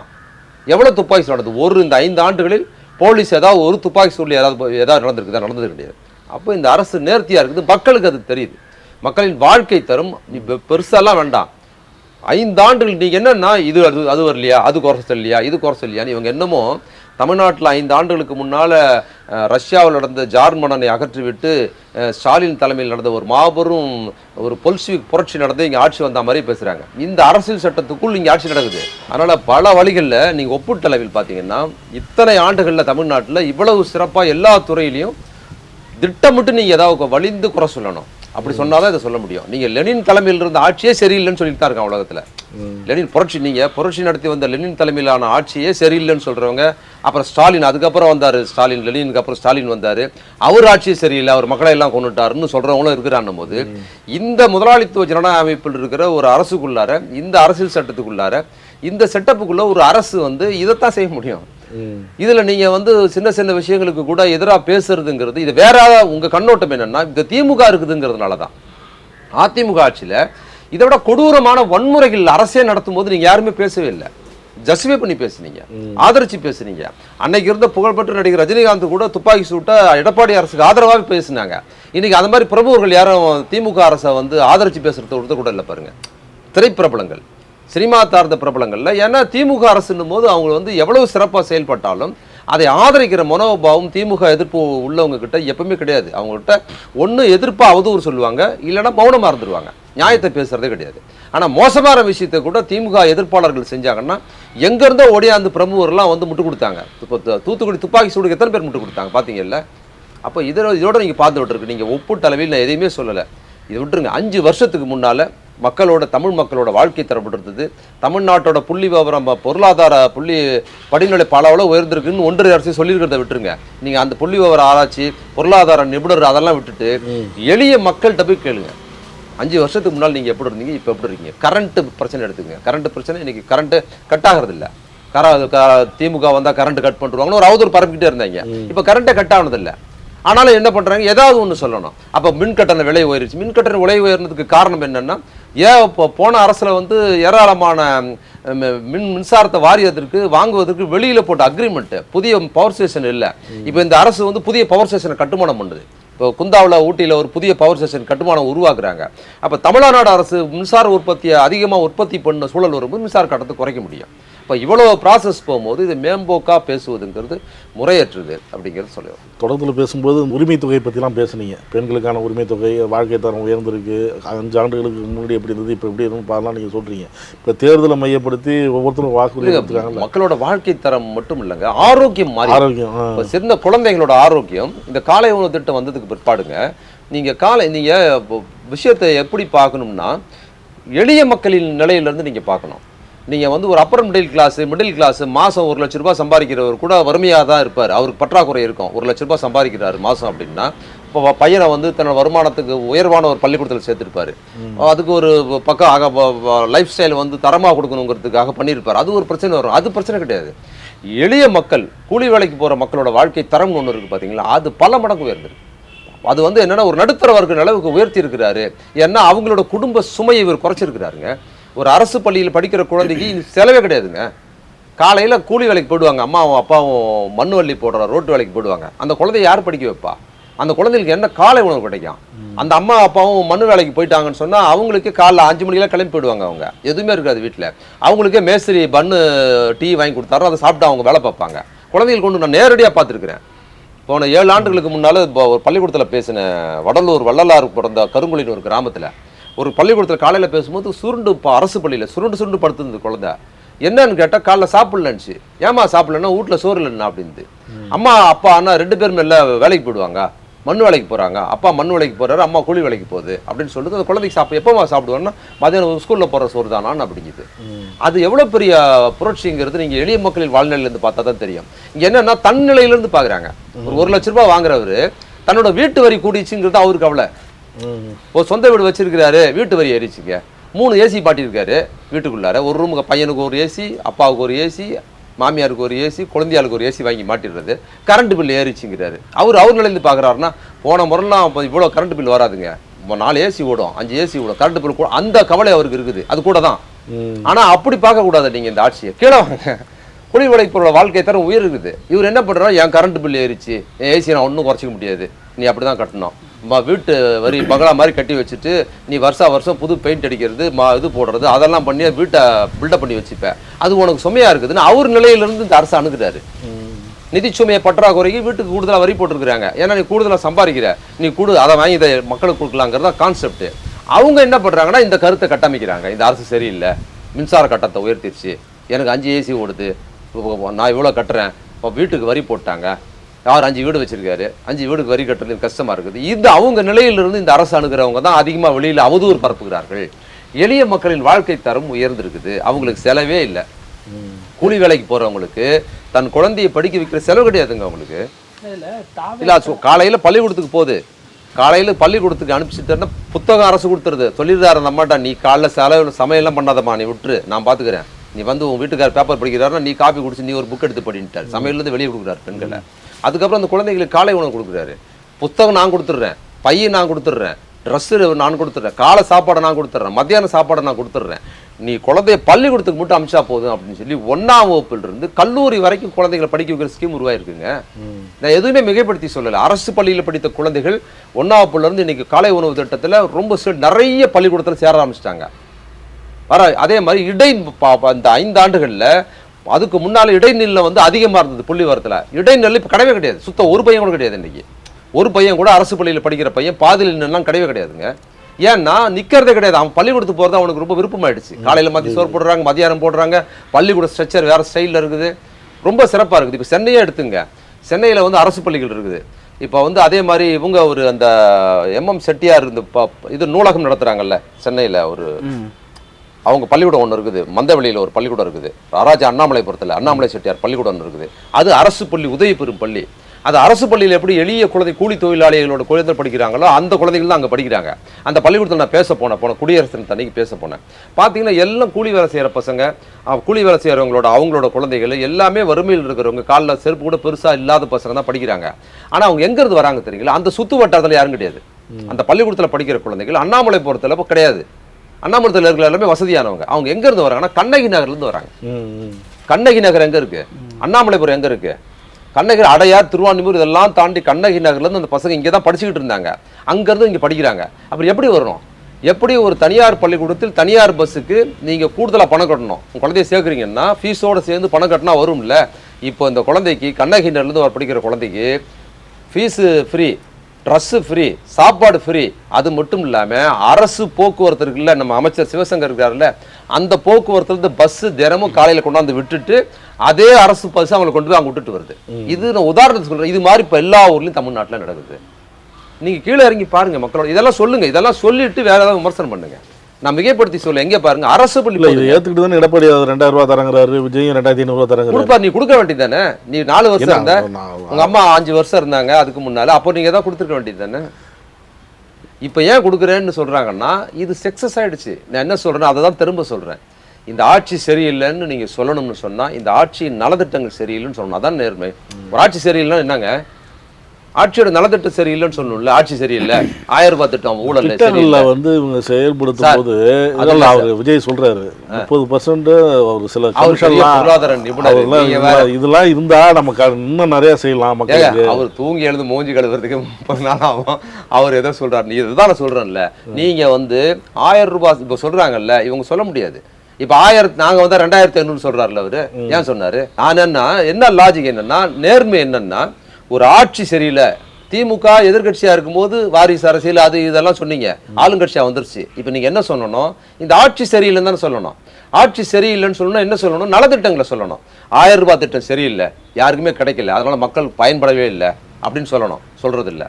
இலவச கட்டண பேருந்து கொடுத்துருக்காங்க பெண்களுக்கு, அந்த திட்டமே தேவையில்லாத ஒரு திட்டம், தேவையில்லாமல் சோம்பேறிகளை உருவாக்குறாங்க, திட்டம் சரியில்லைன்னு சொல்லணும். சொல்றது இல்லை. அப்போ மாணவர்களுக்கு 1000 ரூபாய் கொடுக்குறாங்க, அதை சொல்றது இல்லை. பெண்களுக்கு 1000 ரூபாய் கொடுக்குறாங்க, காலை உணவு திட்டம் கொடுக்குறாங்க, பல்வேறு திட்டங்கள் இருக்குது. எந்த திட்டம் குறித்தும் நீங்க சொன்ன அந்த வாரத்துக்கு ஒரு நாள் எழுந்து வெளியே வர ஒரு அவர் விஜய் ஆகட்டும், எடப்பாடி ஆகட்டும், யாராவது சொல்றாங்களா? சொல்றது இல்லை. மாற என்ன சொல்றாங்கன்னா, அந்த திட்டம் வெற்றியாயிட்டு மக்கள் மத்தியில், மற்ற மக்கள் செல்வாக்கு பெற்றிருக்கு, வெளிய மக்களுக்கு பயன்படுறாங்க, அவங்க வாழ்க்கை தரம் உயர்ந்திருக்கிறதுனால இவங்க வேற வழி இல்லாம நான் வந்தா 2000 ரூபாய் கொடுப்பேன், நான் வந்தா 2500 ரூபாய், அதுவும் எப்படி இவர் 1000 ரூபாய் கொடுத்து சக்சஸ் ஆனதுனால இவர் 2000 ரூபாய் கொடுப்பேன்ட்டார். அடுத்த முறை வந்தா இவங்க என்ன பண்ணிட்டாங்க, பாண்டியராஜன் படத்துல ஒரு முள்ள பைத்தியங்கள் 2000 4000 6000 அம்மா பிம்பிளிக்கு பிலாப்பி பிஸ்கோத்து இல்லை, அது மாதிரி இந்த பைத்தியங்கள் மாதிரி இவங்க சும்மா ஏத்துறாங்க. ஏன்னா அது சக்சஸ் ஆயிருக்காரு, நடைமுறை படித்திருக்கிறாரு முதலமைச்சர், அது வாழ்க்கை தரத்தை உயர்த்தி இருக்குது. அப்ப நலத்திட்டத்தை பத்தி ஒன்னால ஒண்ணும் 2000 ரூபாய் 1000 ரூபாவே தேவையில்லைன்னு சொல்றேன், எதுக்கு 2000 ரூபான்னு சொல்ல வேண்டியதான் நீ? அப்ப நீ ஒரு ஸ்கீமை கூட இவங்களாம் மறுத்து பேச முடியாது. ஒரு ஸ்கீம்ல உதயநிதியை பத்தி எதாவது பேசணும்ல, என்ன பேசுவாங்க? உதயநிதி சொன்னார்னா உதயநிதி வாரிசு அரசியல் இவெல்லாம் பேசுறானே எவனாவது ஒருத்தன், வாரிசு அரசியல் உங்க வாரிசை கொண்டாட்டி இதுதான் பேசுறான். உதயநிதி ஒரு துறையில் இருந்தார், விளையாட்டுத்துறை ஒரு பொறுப்புல இருந்தது. அவர் இன்னைக்கு ஒரு துணை முதலமைச்சராக இருக்கு. அவர் விளையாட்டுத்துறையில் அவர் என்ன தவறு பண்ணார் எவனா சொல்ல முடியுமாங்க? சொல்லுங்க. அதானே அவன் நேர்மை. உதயநிதி சரி கிடையாதுங்க, அவருக்கு நிர்வாகம் தெரியாது, வாரிசுன்னு கொண்டாந்து வச்சுட்டேன்னு சொல்ற, வாரிசுன்னு கொண்டாந்து வச்சுட்டேன்ல, அவர் விளையாட்டுத்துறை ஏதாவது ஒன்று கண்டுபிடிச்சு சொல்ல நீ. அவர் ஊழல் பண்ணிட்டாரு, அந்த திட்டம் ஃபெயிலியர் ஆச்சு சொல்ல முடியுமா? காரி துப்புவாங்க ஜனங்க உடனே. அவர் சக்சஸ் பண்ணிட்டாரு. அவர் வந்ததுக்கு பிற்பாடு, விளையாட்டுத்துறை அமைச்சராக அவர் பொறுப்பேற்றதுக்கு பிற்பாடு, இதுவரைக்கும் தமிழ்நாட்டில் விளையாட்டுத்துறை இப்படி இருந்ததே இல்லைங்க. அதை சொல்லுங்க. அதுதானங்க நீங்க எவனா சொல்றானா பாருங்க, அது சொல்றதே கிடையாது. சொன்னா ஜனங்க எதிராக மாறிடுவாங்க. உதயநிதி வாரிசுன்னு தான் சொல்ல முடியும், மிஞ்சி போனா டிஷர்ட் போடுறாருப்பாங்க. இதை தவிர வேறன்னு சொல்ல முடியாது. அவர் வந்து பொறுப்பேற்றதுக்கு பிற்பாடு எளிய கேரம் போர்டு விளையாடுற, வட சென்னையில் விளையாடுற அந்த பகுதி எனக்கு பழக்கமான பகுதி. நாங்கள் அரசியல் வகுப்புன்னு சொல்லி தேசிய நகர் செரிய நகரில் இருக்க அந்த பொண்ணு, இந்த கேரம் போர்டில் ஜெயிச்சுட்டு வந்தது இல்லை, அந்த பொண்ணு செரிய நகரில் இருக்க புது வண்ணாரப்பட்டை செரிய நகரில் இருக்க அந்த பொண்ணு. தேசிய நகர் செரிய நகர் ரெண்டு பகுதியும் ஒன்றா இணைந்த பகுதி. இந்த பக்கம் செரிய நகருங்கிறது பெரும்பான்மை முஸ்லீம்கள் இருப்பாங்க, தேசிய நகரில் தலித் மக்கள் இருப்பாங்க, ரெண்டு பேரும் சேர்ந்து வாழ்கிற பகுதி, இது ஒடுக்கப்பட்ட மக்கள் வாழ்கிற பகுதி. அந்த பகுதியில இருந்து ஒரு பொண்ணு கேரம் போர்டு விளையாடுறாரு, ஒரு ஆட்டோ ஓட்டுநரோட பொண்ணு, இஸ்லாமிய குடும்பத்தை ஆட்டோ ஓட்டுநர் பொண்ணு. அந்த பொண்ணை கண்டுபிடிச்சு அதை தரம் உயர்த்தி அமெரிக்காவில் போய் கப்பு வாங்கிட்டு வர வச்சார்லாருங்க. அது மாதிரி ஹாக்கியில் ஜெயிக்க வச்சார்ல, இப்போ கபடியில் ஜெயிக்க வச்சார்ல, செஸ்ஸில் செஸ் போட்டி நடத்த அவ்வளவு செஸ்ஸில் கொண்டு வந்திருக்கிறாரு. இவங்களால் நடத்த முடியாது, ஒன்றிய நடத்த முடிய செஸ் போட்டி இவங்க நடத்தி காமிச்சாரு. அப்புறம் கார் ரேஸ், இது மட்டும் எளிய மக்களுக்கு விளையாடுற கேம் மட்டும் இல்லாமல் சர்வதேச தரத்தில் இருக்கிற கார் ரேஸ் பந்தயத்தை நடத்தி காமிச்சிருக்கிறாருன்னு. சாதாரணமாக நடக்கிற கேம்ல இருந்து சர்வதேச அளவில் இருக்கிற கார் ரேஸ் வரைக்கும் உதயநிதி பொறுப்பு எடுத்து கூட சக்சஸ் பண்ணி காத்திருக்கிறாரு. அதை பற்றி ஒருத்தனை சொல்லுங்க. இப்போ நீங்கள் தாவேக்க பெண்கள் வாக்கு வங்கி இதெல்லாம் பேசுறதுனால அதை ஒட்டி ஒரு கேள்வி அடிக்கடி முன்வைக்கப்படுது. இப்போ தாவேக்க விவகாரத்தில் விஜய்க்கு வந்து பெண்கள் வாக்கு அதிகம் இருக்குது, அவங்க ஆதரவு அதிகம் இருக்குங்கிறதுனாலேயே திமுக தான் சங்கீதாவை தூண்டி விட்டு குடும்பத்துக்குள்ள பிரச்சனை ஆதரவு இருக்குன்னு யார் சொன்னா? போராடலாம் பெண்கள் திரள்றாங்க, நாதஸ் திருத்திட்டான்னு நாதஸே சொன்னாங்கிற மாதிரி இருக்குது. அவங்க தான் அவங்க தரப்பு சொல்றாங்க. திமுக எதிர்ப்பாளர்கள் நான் சொல்றேன், அண்ணா திமுக சொல்றேன்னா இல்ல தாவேக்காவினர் சொல்லிக்கிறாங்க, பாஜக காரங்க சொல்றாங்களா? அப்புறம் அவங்க தான் சொல்றாங்க. அப்படி தாவேக்காரன் எங்களுக்கு பெண்கள் மத்தியில் செல்வாக்கு இல்லைன்னு சொல்லுவாங்களா? அவங்க அப்படித்தான் சொல்லுவாங்க. சங்கீதாவுக்கும் அவருக்குமான பிரச்சனைக்கு திமுக தான் காரணமா? அப்படிதான் சொல்றாங்க தாவேக்காவினர். இல்ல அவங்க கண்ணோட்டம் எப்படி இருக்கு பாருங்க. சங்கீதா ஒரு த்ரிஷாவோட சேர்ந்து இருக்கிறது, சங்கீதாவோட சேர்ந்து இருக்கிறதுன்னு அவர் குடும்ப வாழ்க்கை கொடுத்து நம்ம விமர்சிக்க விரும்புறது இல்ல. இன்னொரு எல்லாமே சொல்றாங்க இல்லைங்க, எதையுமே வந்து திமுக தலைவர் தளபதி ஸ்டாலின் அவர்கள்ட்டும் உதயநிதி ஸ்டாலின் ஆகட்டும் ஒரு பெருந்தன்மையாக நடந்துக்கிறாங்க. அந்த 41 பேர் படுகொலை செஞ்சாங்க இல்லை இவங்க செஞ்சதுக்கு பிற்பாடு அவங்க தான் அவங்க கூட்டத்தில் இறந்து போயிருக்கிறாங்க. அதுக்கு பிற்பாடு இவங்க போய் பார்த்துட்டு வந்ததுக்கு பிற்பாடு அவங்க பண்ணி நீ தான் பண்ணிட்டேன் இல்லை திமுக தான் நீங்கள் சொன்னீங்கல்ல, கண்ணு முன்னால் தெரிஞ்ச 45 பேர் படுகொலையே அவன் பண்ணிட்டு நம்ம பண்ணணும்னு சொன்னால் அவங்க 2 பேர் சங்கீதாவுக்கு விஜய்க்கு உள்ளே நடந்த விவகாரத்தை சொல்ல மாட்டானா? ஈஸியாக சொல்லுவான்.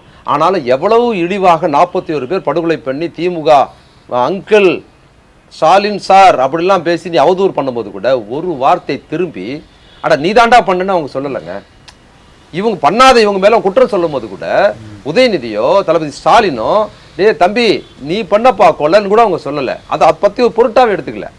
அப்போ அவ்வளோ பெருந்தன்மையாக அவங்க நடந்துக்கிறாங்கிறது அது இக்னோர் பண்ணுறது, அது விவாதிக்கிற விஷயமே கிடையாது. அவதூறுங்கிறது விஜய் சொல்றாரு, வெளியில ஒரு மாதிரி பேசுறாரு, சட்டமன்றத்துக்குள்ள நான் தான் பண்ணேன்னு சொல்றாரு அப்படின்னு விஜய் ரெண்டுத்தையும் ஒப்பிட்டு சொல்றாரு. அவர் எப்போ சொல்லியிருக்க, எந்த ஆதாரம் காட்ட சொல்லு? சட்டமன்றத்தில் அவங்க தான் பண்ணான்னு எப்போ சொல்லி? இல்ல விஜய் தாமதமாக வந்தாரு, அதனாலதான் அந்த விபத்து ஏற்பட்டு. அவர் சொல்லல, ரிப்போர்ட் சொல்லியிருக்குதுன்னு சொல்றாரு. சுப்ரீம் கோர்ட் சொல்லியிருக்குன்னு சொல்லியிருக்கு. அவர் எங்கேயுமே சொல்லலையே, ஒரு வார்த்தை கூட சொல்லலையே. எங்களுக்குலாம் என்னன்னா அவர் சொல்லலை, உன்னை கைது பண்ணலன்னு எங்களுக்குலாம் கவலை. எங்களுக்கெல்லாம் வந்துன்னா அவனை எங்களுக்கு என்ன அப்போ பிரச்சனை வந்த போது கூட விஜயை கைது பண்ணு கூட நாங்கள் சொல்லலை. குற்றவாளி கண்ணு முன்னால் நிற்கிறான், மரணம் ஏற்று மறுநாள் போய்கிட்டே இருக்கு. இந்த மாதிரி பண்ணிட்டு ஓடிட்டானுங்களே, ஒருத்தர் அங்கே இல்லையே உதவி பண்ணுறது கூட இல்லை, ஓடிட்டானுங்களே, இந்த மாதிரி கட்சியெல்லாம் வளர விட்டுன்னு எத்தனை பேரை கொள்வானோ இவங்களை கைது பண்ணணும்னு நாங்களாம் கோரிக்கை வச்சோம். அண்ணன் கோபாலண்ணன் கோரிக்கை, என் கோரிக்கையெல்லாம் கைது பண்ணியிருக்கணுங்கிறது தான். குறைந்தபட்சம் நீ விஜயை கைது பண்ணாட்டி கூட இன்னைக்கு இந்த சவடால போய் பேசுறாருல நீங்கள் சொல்கிற அந்த ஆதவன், ஆதவன் அர்ஜுனா, அப்புறம் வந்து பாண்டிச்சேரிக்காரரு, இவங்களெல்லாம் கூட கைது பண்ணி வச்சிருந்தா கூட இவங்க வெளியில பொய் செய்தி பரப்பியிருக்க மாட்டானுங்க. இவனுக்கு பண்ணிட்டு அதை கொண்டாந்து திமுக பண்ணுச்சு சொல்லிட்டு அதையாவது தடுத்துருக்க முடியும், அவங்களை தனிமைப்படுத்த முடியும். அதை கூட அவங்க பண்ணலை. உங்களை வந்து சுதந்திரமா விட்டார் பார்த்தீங்களா, அதுதான் அவர் பண்ண தப்பு.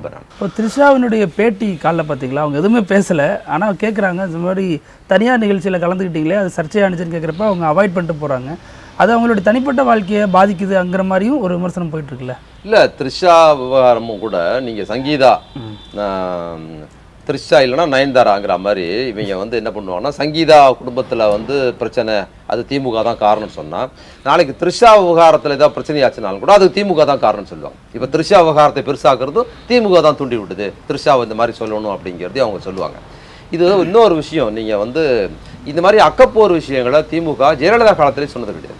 ஜெயலலிதா எம்ஜிஆர் பிரச்சனை இருக்கும்போது கூட கலைஞரோ அன்னைக்கு இருக்கிற தளபதி ஸ்டாலின் அவர்களோ கூட அவங்கள பற்றி தனிப்பட்ட முறையில் அவங்க பேசுறதே கிடையாது. அது அவங்களுக்கு தேவையற்ற விஷயமா இருக்குது. நானும் அந்த விவாதத்தில் அந்த மாதிரி விவாதங்களில் கலந்துக்கிட்டது கிடையாது. அவங்களோட சொந்த வாழ்க்கை குறித்த விஷயங்கள் நம்ம பாதிக்க வேண்டிய அவசியம் இல்லைங்கிறது ஒன்று. அந்த அம்மா சார்ஜ் பண்ணி அவரை சொல்லியிருக்குது. யார் அந்த அம்மா மனைவி ஒரு விஜய் ரசிகரோடவும் அதை சங்கீதாவை விமர்சிக்கிற விஜய் ரசிகரோடவும் இந்த பக்கத்தில் வெளியிலிருந்து பேசுகிற உங்களை விடவும் என்னை விடவும் விஜய் நெருக்கமாக தெரிந்தது சங்கீதாவுக்கு தான். உங்களுக்கு எனக்கும் தெரியாது, யாருக்கும் தெரியாது, சங்கீதாவுக்கு தான் தெரியும். சங்கீதாவை பற்றி விஜய்க்கு தான் நல்லா தெரியும் அவங்க 2 பேருக்குள்ள என்ன பிரச்சனைன்னு. அது குறித்து வாத பொருள் அல்ல. அப்போ ஒரு பெண் வந்து வெளியில் வந்து என் கணவருக்கு அவனுக்கு பிரச்சனைன்னு சொல்லி அவங்க சொல்கிறாங்கன்னு சொன்னால் அதுக்கு பதில் சொல்ல வேண்டிய பொறுப்பு அவர்கிட்ட தான் இருக்குது. ஒரு அம்மா வந்து இவ்வளோ வருஷம் வாழ்ந்தவங்க தன்னோட மகள் எல்லாருமே எதிராக இருக்கிறாரு, அவர் எங்களுக்கு எதிராக இருக்கிறாரு, வன்முறை பண்ணியிருக்கிறாருன்னு சொன்னால் அதில் குற்றவாளி விஜய், அதில் பதில் சொல்ல வேண்டிய பொறுப்பு அவருக்கு தான் இருக்குது. அவர் வாயை திறந்தே பேச மாட்டுறாருங்க. அவங்க ரசிகர்களை எல்லாம் தூண்டி விட்டு கூட இருக்கிறெல்லாம் தூண்டி விட்டு அந்த அம்மாவை திட்டுறது திமுக தான் காரணம்னு சொல்றது. அதெல்லாம் நான் பார்த்துக்கிறேன், அவளை ஒருத்து இல்லைங்கிறாரு. ஒருத்து இல்லை அப்படிங்கிறாரு. அந்த பேர் கூட சொல்லலை, சொந்த வாழ்க்கை அப்படிங்கிறாரு. சொந்த வாழ்க்கைன்னு கேட்டால் அது வந்து வேற கூட சொல்லுவார், நான் அதை சொல்லலைன்னு கூட சொல்லுவாருன்னு வச்சுங்க. சொல்லிட்டு அதை பேசுறாரு. அதை சொல்லிட்டு அதுக்கப்புறம் தான் அந்த திருமண நிகழ்ச்சிக்கு போனாருன்னு அது இன்னொரு சொந்த வாழ்க்கை இல்லையா. அதுக்கப்புறம் அது ஒரு சொந்த வாழ்க்கை, அதை கேட்டால் அது பாரு. ஆனால் இது ஒரு வாத பொருளாக இல்லை. இன்னொன்று இது வந்து அவருக்கு ஆதரவாளர்கள் இருக்காங்கல்ல. இப்போ த்ரிஷாவுக்கும் அவருக்குமான ஒரு பிரச்சனைன்னு சொல்லி அப்புறம் டைரக்டர் அவங்கெல்லாம் கூட த்ரிஷாவை கார்னர் பண்ணி பேசுறதுல எனக்கு உடன்பாடு இல்லை. அவரை யோக்கியமாக சித்தரிக்கிறது அந்த அம்மா இன்னொன்று என்னன்னா, அவங்க 2 பேர் பிரச்சனை பேசக்கூடாதுன்னு விஜய் ரசிகர்கள் சொல்றாங்க. இன்னொரு விஜய் ஆதரவாளர் இருக்கிறாங்க. அவங்க எப்படின்னு பார்த்தீங்கன்னா, அவங்க ரொம்ப பெரிய முற்போக்காளர் மாதிரியும் நடுநிலைய மாதிரியும் நாங்கள்லாம் கட்சி இல்லைன்ற மாதிரியும் விஜய் ஆதரிக்கிறது. அவர் வந்து சினிமா விட்டு வந்துட்டார் அப்படிங்கிறது.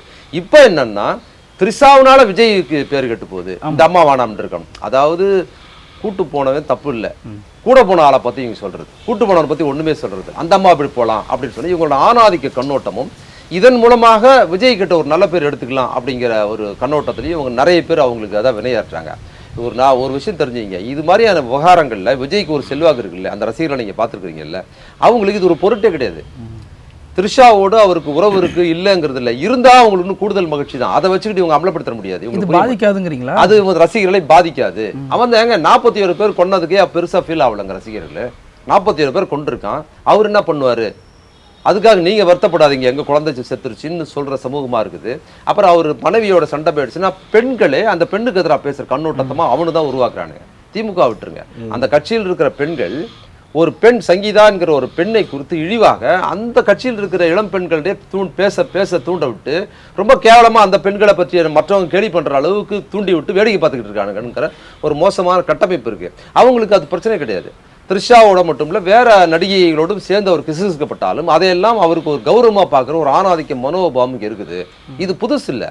இதற்கு முன்னாலே எம்ஜிஆர் ஜெயலலிதா உறவு சார்ந்து நம்ம பார்த்துருக்குறோம். அதில் கூட நீங்க பார்த்தீங்கன்னா அவங்க ஜெயலலிதாவுக்கு மக்கள் ஆதரிச்சது எம்ஜிஆர் கட்சியில் இருந்தாங்க, வளர்ப்பா வந்தாங்க அப்படிங்கிறது மட்டும் இல்லை, எம்ஜிஆரோட நெருக்கமா சினிமாவில் நடிச்சாங்க அப்படிங்கிறதுலாம். அந்த அம்மா உயிரோட இருந்தாங்க. எம்ஜிஆரின் துணைவியராக இருந்த ஜானகி அம்மா அவங்க கூட தான் இருக்கும்போது தான் ஜெயலலிதாவுக்கும் எம்ஜிஆருக்குமான உறவுன்னு மக்கள் மத்தியில் பிரச்சாரம் செய்யப்பட்டது. அது அவங்களுக்கு செல்வாக்காகவும் மாறிச்சு. அன்னைக்கு எம்ஜிஆர் ஆதரிச்சவங்க அது ஒரு பெருசாவே கருதலை. என்ன நீங்க வந்து உங்க துணைவியாரை விட்டுட்டு இந்த மாதிரி போறீங்களேன்னு தோணலை. அது புரிந்ததுனால தான் ஜெயலலிதா எம்ஜிஆரோட நடிச்ச எந்த நடிகர் பார்த்தீங்கன்னா எந்த நடிகையிலும் எம்ஜிஆரை வந்து வெளியில் அண்ணன் வந்து எங்களோட உதவியா இருப்பாரு, ஜோடியா நடிச்ச எல்லாம் அண்ணன் சொல்லுவாங்க, அண்ணன் என் கூட இருப்பாரு, அவர் என் அப்பா மாதிரி எனக்கு உதவி பண்ணிருக்காரு சொல்லுவாங்க. ஆனா ஜெயலலிதா ஸ்டேட்மெண்ட்ல எங்கேயுமே எம்ஜிஆர் அந்த அம்மா அண்ணனும் அப்பான்னு சொல்லி கேட்க முடியாது. சொன்னா ஒத்துக்க மாட்டாங்க ரசிகர்கள். நீ எப்படி அங்க புரட்சி தலைவருக்கு நீ வந்து அப்பான்னு சொல்லலாம், அண்ணன்னு சொல்லலாம் அப்படிங்கிற கண்ணோட்டம் என்னன்னா, அப்ப எம்ஜிஆருக்கும் ஜெயலலிதாவுக்குமான உறவு என்பது ஒரு அண்ணன் தங்கைக்கான உறவு அல்ல, ஒரு அப்பா மகளுக்கான உறவல்லங்கிறது அந்த கட்சியிலும் அவர் ஆதரித்தவர்கள் மத்தியிலும் நீக்கமர தெரிஞ்சதுனால தான் ஆதரிச்சாங்க. ஒருவேளை அந்த அம்மா அப்பான்னு சொல்லியிருந்தாலோ அல்லது அண்ணன்னு சொல்லியிருந்தாலும் கூட ஜெயலலிதாவை தோக்கடிச்சிருப்பாங்கிற ஒரு கட்டமைப்பு நம்ம சமூகத்தில் இருக்குது. அதனால த்ரிஷா விவகாரம், நடிகர்களை பார்க்குற கண்ணோட்டம், ஆண்களை பார்க்குற கண்ணோட்டம் அதுல இருக்குல்ல, அது இருக்கு. ஒன்றும் இல்லை, இது த்ரிஷாவுக்கு தான் நெருக்கடியாக வரும். நாளைக்கு த்ரிஷா இந்த விவகாரம் எனக்கு பிடிக்கல அப்படின்னு சொல்லி அவங்க விஜய் கிட்ட இருந்து விலகி போனாலோ அல்லது வேறு ஒரு திருமணத்துக்கு போனது சேர்த்து பேச வச்சிருக்குல்ல, நாளைக்கு அந்த அம்மா வேறு ஒரு நடிகரோட தன் குடும்ப திருமணத்துக்கு போறாங்கன்னு வச்சுக்கோங்க, அப்பதான் அந்த அம்மா மிக மோசமா விமர்சிக்கப்படுவாங்க, மிக கேவலமா பேசப்படுவாங்க. நீ எப்படி விஜய் விட்டு இன்னொருத்தனோட சினிமாவுக்கு போன, நீ எப்படி அவனை விட்டு இன்னொரு கல்யாணத்துக்கு நீ போலான்னு இவனுங்களே திட்டுவாங்க. அப்போ நீ சுத்தி வளைச்சு பார்த்தீங்கன்னா த்ரிஷா மாதிரி நடிகைகள் கூட அவங்க தான் பாதிக்கப்படுவாங்க. விஜய் தப்பு பண்ணாலும் அவங்க சங்கீதா குற்றம் சொல்ற மாதிரி நாளைக்கு இந்த பிரச்சனை வந்தாலும் த்ரிஷாவை தான் குற்றம் சொல்லுவாங்கங்கிற இந்த கண்ணோட்டம் இருக்கு பாருங்க. இது மோசமான ஒரு ஆணாதிக்க கண்ணோட்டம். ஒரு நடிகனுக்கு அவர் எத்தனை பெண்களோடு வேணுமாலும் தொடர்பாக இருந்து கொள்ளலாம், அவர் குற்றமற்றவர், அவர் பெண்களை விவாகரத்து பண்ணலாம், அவர் என்ன வேணுமாலும் பெண்களை பண்ணலாங்கிற அந்த கண்ணோட்டம் இருக்கு பாருங்க. அதுதான் சமூகத்தில் வினையாற்றுது. அதை கொண்டாந்து அடுத்த மேல பழி போடுறது, எதை வேணுமாலும் சொல்லலாம், திமுக மேல சொல்லிடலாங்கிற இந்த கண்ணோட்டம் இருக்கு பாருங்க. இந்த மாதிரி அவதூறுகள் தான். அதெல்லாம் திரும்பி சொல்றேன், இந்த பேட்டியின் முடிவாக தான் சொல்றேன். திமுக மீது இந்த 5 ஆண்டு ஆட்சியில் நலத்திட்டங்களை குறித்து எந்த அவதூறும் சொல்ல முடியாது. அதனால என்ன பண்ணுவோம்னா புதுசா உருவாக்குறாங்க, இவங்களே உருவாக்குறது. ரஜினியை மிரட்டினது கூட திமுக தான். அதனாலதான் அரசியலுக்கு அது ரஜினி சொல்லணும்ல. ஆமா, ரஜினி வந்து அவர் அரசியலுக்கு வந்தாரு, அவர் மண்டபத்தில் கூட்டம் போட்டாரு, கலைஞர் இறந்தது போல ஜெயலலிதாவுக்கு பிற்பாடு. அதற்கு பிற்பாடு அவர் பேசினா ஸ்டாலினுக்குலாம் ஒன்றும் தெரியாது, வெற்றிடம் ஆயிடுச்சுன்னு சொன்னாரு. அதுக்கப்புறம் சிஸ்டம் சரியில்லைன்னாரு. அப்புறம் கமலஹாசன் வந்தாரு, அவரு கட்சி ஆரம்பிச்சு இவரு ஆரம்பிச்சிட்டாரு. அந்த இந்த படம் வரும்ல, ஒரு படம் ஸ்ரீதர் படம் ஒன்று, நெஞ்சில் ஒரு ஆலயம் படத்துல முத்துராம செத்து போயிருவாங்க பார்த்தா கடைசியில் டாக்டர் செத்து வருகிற மாதிரி ரஜினி கட்சி ஆரம்பிச்சாரு. பார்த்துக்கிட்டு இந்த வருஷம் கமலஹாசன் கட்சி ஆரம்பிச்சு, நம்ம யோசிக்காத ஒரு கட்சி ஆரம்பிச்சு வந்தாரு. வெற்றிடமா இருக்குது, யாருமே இல்லை. இன்னைக்கு இவருக்கெல்லாம் ஸ்டாலின்லாம் ஒரு தலைவருக்கான கெப்பாசிட்டியே இல்லைன்னு சமூகமே நம்புச்சு. ஆனால் அடிச்சு துவம்சம் பண்ணார்ல. கலைஞரெல்லாம் தாண்டி ஒரு தலைவராக வந்து ஒரு பெரிய செல்வாக்கு பெற்ற கட்சியை கூட கூட்டணியில் வச்சுக்க நாடாளுமன்ற தேர்தலில் 39 ஜெயிச்சாரு, சட்டசபையில் ஜெயிச்சாரு. இது வரைக்கும் அவர் தலைவராக பொறுப்பேற்று இன்னைக்கு வரைக்கும் அவருக்கு தோல்வியே இல்லைங்க, தோல்வியே இல்லை. சட்டமன்றத்தில் வெற்றி, நாடாளுமன்றத்தில் 2 நாடாளுமன்ற வெற்றி, உள்ளாட்சியில் வெற்றி, இடைத்தேர்தலில் வெற்றி, ஒரு சின்ன தோல்வி கூட அவர் இது வரைக்கும் இல்லை. அடிச்சு துவம்சம் பண்ணதை பார்த்த உடனே ரஜினிகாந்த், கமலஹாசன் என்ன பண்ணாங்க, இந்தியாவிலே ஸ்டாலின் மாதிரி தலைவர் இல்லைன்னு சொல்றாங்கன்னா அவரோட பெர்ஃபார்மன்ஸை பார்த்துட்டு உண்மையை சொல்றாங்க. என்ன மிரட்டினார், எப்படி மிரட்டினாரு, தன்னோட திறமையும் தன்னோட கட்சி நடத்துற திறமையும் தன்னோட ஆட்சி நடத்துற திறமையும் பார்த்து மிரட்டு தான் அவங்க சொல்றாங்க. அந்த மிரட்டல் சொல்லியிருப்பாங்கன்னு நினைக்கிறாரு. கருத்துக்களுக்கு நன்றி, ரொம்ப நன்றி, மகிழ்ச்சி. நக்கீரன் டிவிக்கு சப்ஸ்கிரைப் செய்யுங்கள். உங்கள் ஆதரவே எங்கள் பலம். ஆசிரியர்களுக்கு நண்பனாகவும் மாணவர்களுக்கு ஆசானாகவும் திகழும் தேர்வு வழிகாட்டி. ஒவ்வொரு பாடத்திற்கும் அனுபவமிக்க ஆசிரியர்களின் துல்லியமான தெளிவான விடைகள். CNC இருக்கு, தேர்வு பயம் எதற்கு? இது தீரன் பப்ளிஷிங் ஹவுஸ் விற்பனை வெளியீடு.